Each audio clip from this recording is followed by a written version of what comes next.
নিজের জীবনের সবটুকু যাদের জন্য উজাড় করে দেবে, জীবনের সব ত্যাগ যাদের জন্য করবে তারাই বলবে আমাদের জন্য কি করেছো। দিন শেষে তোমাকেই বলবে তুমি কিছুই করোনি আমাদের জন্য। হ্যাঁ, এটাই শ্বশুরবাড়ি। তো হাই এভরিওয়ান, গুড মর্নিং। কেমন আছো তোমরা সবাই বলো? আশা করি ভালো আছো। আমিও তোমাদের আশীর্বাদে এবং ভালোবাসায় ভালো আছি। একটা মেয়ে বিয়ের পরে শ্বশুরবাড়িতে এসে কত কিছু যে ত্যাগ করে, কত যে অভ্যাস চেঞ্জ করে, কিন্তু তারপর সেই মেয়েটা শ্বশুরবাড়ির লোকজনের কাছে ভালো হতে পারে না। আর কি করতে হবে মেয়েদেরকে বলো? তোমাদের কাছে একটু ভালোবাসা, একটু সম্মান পাওয়ার জন্য। মানুষ এমন কেন? একটা মেয়ে অচেনা পরিবেশে আসে, তাদের আপন করে নেয়, কিন্তু সেই বাড়ির লোকজনই পারে না সেই মেয়েটাকে আপন করে নিতে। কেন এমনটা হয়? কেন তারা পারে না একটা মেয়েকে ফুলের মতো সাজিয়ে রাখতে? প্রতিদিনের ন্যায় আজকেও সকালে ঘুম থেকে উঠেছি। ওঠার পরে নিজের জন্য একটু চা করে নিলাম। তারপর বসে পড়লাম একটু শাক বাছতে। কালকে বরমশাই বাজার থেকে শাকগুলো নিয়ে এসেছিলো, কিন্তু রাতে কারেন্ট ছিল না, তার জন্যেই বেশি রাখতে পারিনি, তাই সকালে এটা নিয়ে বসলাম। আজকে সকালে রান্না বাড়া নেই, শুধু খাবার রয়েছে যেগুলো সেগুলো একটু গরম করতে হবে। এই ছেলে এখন ঘুমিয়ে আছে, বর চলে গেছে কাজে, তাই আমি ঘুম দিয়ে উঠে সকালে যেগুলো কাজ থাকে সেগুলো সেরে নিজে একটু ফ্রেশ হয়ে তারপর চা করে নিলাম। চাটা না এখন একটু খাচ্ছি কারণ ঠান্ডা লেগেছে। আগে না প্রথম যখন এই বাড়িতে আসলাম তখন এই বাড়িতে কেউ চা খেত না, কিন্তু বিয়ের আগে আমার চা খাওয়ার অভ্যাসটা ছিল সকালে ঘুম দিয়ে উঠে। কিন্তু এই বাড়িতে এসে দেখি কেউ চা খায় না, এবারে তো চাই হয় না, যখন কেউ আসে তখন চা হয়। তো খুব কষ্ট হতো মানিয়ে নিতে, তারপরও মানিয়ে নিতাম। কিন্তু এখন এখন নিজের একটা সংসার হয়েছে, নিজের ইচ্ছা মতো সব কিছু করতে পারি, তাই দেখলাম যে নিজের সে আগের যে অভ্যাসটা সেটা আবার ফিরিয়ে এনেছি। সকালে একটু চা না খেলে ভালোই লাগে না, তাই আগে চাটা করে খেয়ে নিলাম, তারপর আবার লেগে পড়লাম কাজে। দেখো, ছেলে তো ঘুম থেকে উঠে পেছন দিয়ে আমাকে জড়িয়ে ধরছে, ওটা ওর অভ্যাস। আমি যখন রান্না করি পেছন দিয়ে গিয়ে আর ওইভাবে জড়িয়ে ধরে, তারপর আমাকে বলে গুড মর্নিং। তো তারপর আমি ছেলেকে ঘুম থেকে উঠে বিছানাটা গুছিয়ে নিলাম, ছেলেকে এদিকে বিরাজ দিচ্ছে, আর ওদের ঘুম থেকে উঠে র্যাকেট নিয়ে বের হয়েছে র্যাকেট খেলার জন্য। মানে একটু খেলাটা একটু বেশি ভালোবাসে, সারাক্ষণ খেলা নিয়ে থাকে। তো মুখ টুক ধুয়ে ফ্রেশ করে ওকে আর চা দিয়ে নিয়ে বললাম যে তুমি একটু জল বিস্কুট খাও, খেয়ে পড়তে বসো, আমাকে একটু কাজ করতে হবে।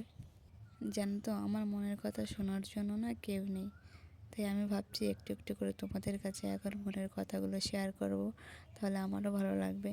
তোমরা জানি না শুনবে কি না বা দেখবে কি না, কিন্তু আমার মনটা একটু হালকা হবে, তাই আমি ভাবছি যে একটু একটু করে আমার কষ্টের কথা তোমাদেরকে জানাবো।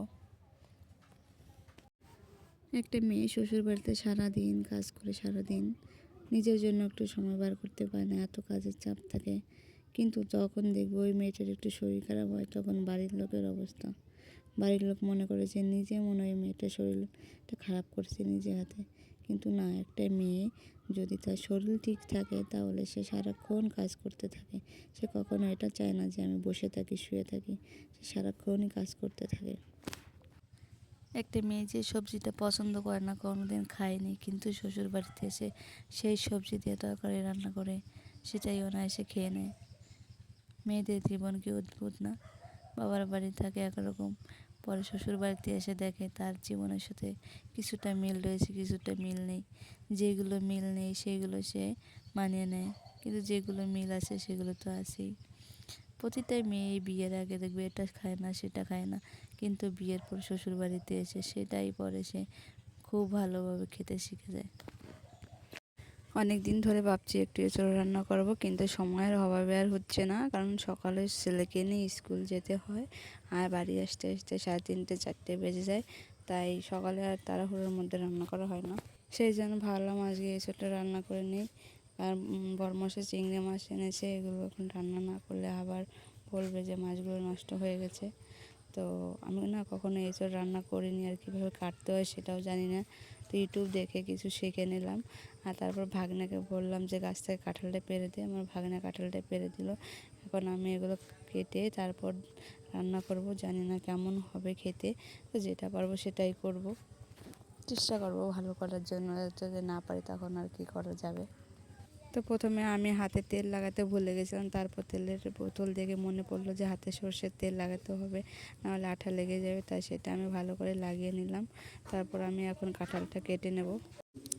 বিয়ের আগে মা একটা কাজ করতে বললে বলতাম যে পারবো না, করে নাও। মা দেখতাম কি সুন্দর করে নিত। কিন্তু এখন না পারলেও তোমাকে সেটা করতে হবে, মানে আমাকে সেটা করতেই হবে। না পারো না, চেষ্টা করো, কিন্তু করতে হবে। তো এটা এভাবেই চলছে। বিয়ের আগে আর বিয়ের পরে যে কত পার্থক্য একটা মেয়ে বিয়ের পরে বুঝতে পারে। বিয়ের আগে এতটা বুঝতে পারে না। তখন মনে করে যে না, আমি তো এক জায়গায় থেকে এক জায়গায় যাচ্ছি, তারাও তো মানুষ, আমি এরকম এইভাবেই থাকবো। কিন্তু না, যারা বিয়ে করেছে তারা বুঝতে পারে। ভালোবেসে বিয়ে করলেও জীবনে যদি সুখ না থাকে না, কখনো সুখ পাওয়া যায় না। তো দুপুরে রান্না বান্না সেরে খেয়ে দিয়ে আমি একটু চলে গেছিলাম বাজারে, কিছু একটা কেনার ছিল। তো রান্নাটা না খুব ভালো হয়েছে, বড় বলছে খেয়ে যে না খুব ভালো হয়েছে রান্নাটা। তো ওখানে একটা মেয়ের রান্নার সার্থক হয় যখন বাড়ির লোক খেয়ে বলে যে না ভালো হয়েছে। তারপর দেখো এখানে সন্ধ্যাবেলা পরমশাই খেলা দেখছে, আর ছেলে এখানে বসে আছে পুতুল নিয়ে খেলছে। এটা আমার বড় আমার জন্য নিয়ে এসেছিলো। কেমন লাগছে পুতুলটা জানিও, আর ভিডিওটা কেমন লাগলো সেটাও জানিও। ভুল ত্রুটি হয়ে ক্ষমা করে দিও। এটা হচ্ছে আমার প্রথম ব্লগ ভিডিও, আমি আগে কখনো ব্লগ ভিডিও করিনি, জানি না কেমন হয়েছে। ভালো হলেও কমেন্টে তোমরা জানিও, খারাপ হলেও জানিও। আর যদি ভালো লাগে এটা লাইক করে দিও। আর তোমরা সবাই ভালো থেকো, সুস্থ থেকো, আর আমাকে কথা মনে রেখো।